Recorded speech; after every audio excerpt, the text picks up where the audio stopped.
మీరేదో కొంచెం కమ్యూనిస్ట్ భావాలు ఎక్కువగా ఉన్నట్టుగా కనబడుతుంది.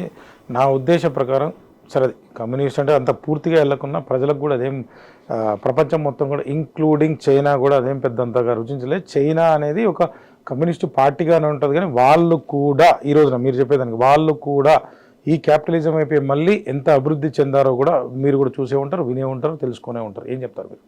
అంటే వాస్తవానికి ఏంటంటే కమ్యూనిజంకి వ్యతిరేకం మేము.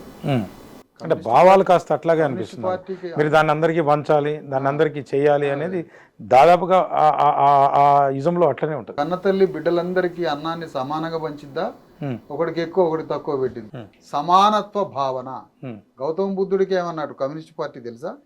తెలియదు కదా. తెలియదు. సమానత్వ భావన. ఫ్రెంచ్ రెవల్యూషన్ ఎప్పుడు వచ్చింది? కమ్యూనిస్ట్ పార్టీ పుట్టక ముందు వచ్చింది. What bases? సమానత్వ బేస్.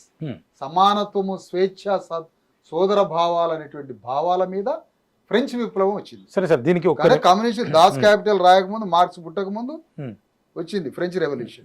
మార్క్సిజం లెనినిజం కంటే అన్నిటికన్నా ముందు వచ్చింది.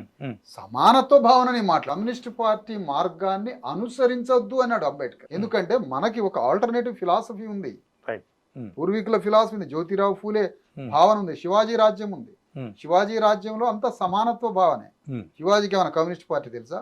సాహు మహారాజు ఉన్నాడు 1800వ శతాబ్దం, ఆయనకి ఏమైనా కమ్యూనిస్ట్ పార్టీ తెలుసా?